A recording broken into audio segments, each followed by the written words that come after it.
Steve Newport's Alzheimer's disease has slowed considerably. Some of his symptoms even reversed, thanks to an unlikely treatment prescribed by his wife, Dr. Mary Newport, a physician who runs a neonatology ward at a Tampa, Florida hospital.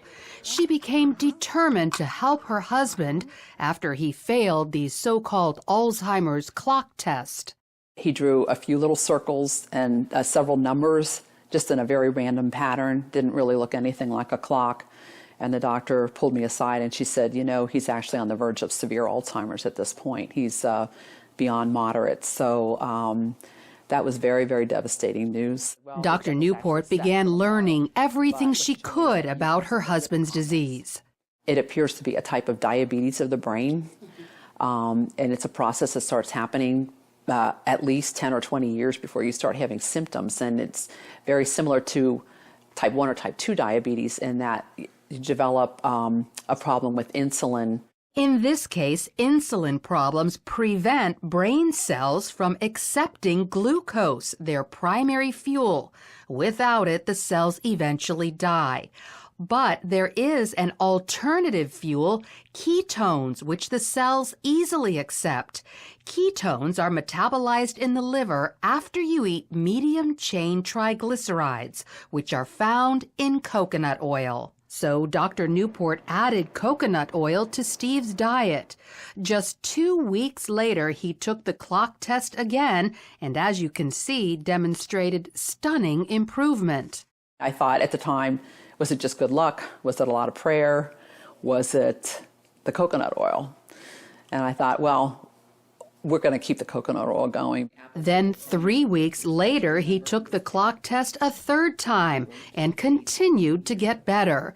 And it wasn't just intellectually, he also improved emotionally and physically. He was not able to run. He was able to run again. He couldn't read for about 1.5 years. But after somewhere around 2 or 3 months, he was able to read. Instead of being very sluggish, not talking very much in the morning, he would come out, you know, with energy and talkative and joking, and he could find his water and his utensils. Dr. Newport documented Steve's success in a book called Alzheimer's Disease, What If There Was a Cure? She received this stack of thank you letters from other people whose loved one's Alzheimer's was helped after they followed Steve's diet.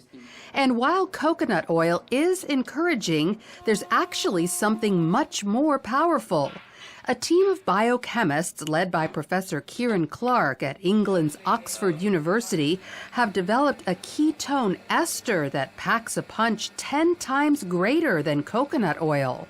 It reaches quite considerably higher levels, and you can get whatever levels you want depending on how much you drink. The problem is they need millions of dollars to mass produce it. Very expensive, and so we can't make very much of it ourselves. And what we would like is funding so that we could actually scale up and make it. But of course, there's no real profit in manufacturing stuff like that.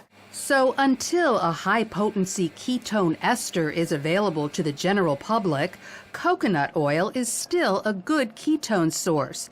Just make sure it's pure, non-hydrogenated. Avoid any hydrogenated oil, which is the same thing as dangerous trans fat. Many people avoid coconut oil because they think it's bad for them, but it's actually very healthy. Dr. Beverly Teeter is a researcher at the University of Maryland who specializes in dietary fats. She says years ago, coconut oil was criticized for raising cholesterol, but scientists have since learned there are 2 kinds of cholesterol, LDL, the bad kind, and HDL, which is very good for you and is the kind coconut oil raises. So they put out the message that it increased serum cholesterol, but the truth of the matter was it was helping the profile of the serum cholesterol. That never has been corrected in the public press, and I think that's the reason people have misconceptions about it. So not only does coconut oil improve your cholesterol levels, Dr. Teeter says the way it helps the brains of some Alzheimer's patients can be extended to people with Parkinson's disease, ALS, epilepsy, dementia, even schizophrenia and autism. And one more thing, coconut oil is a natural antibiotic that also helps kill viruses like HIV and herpes viruses.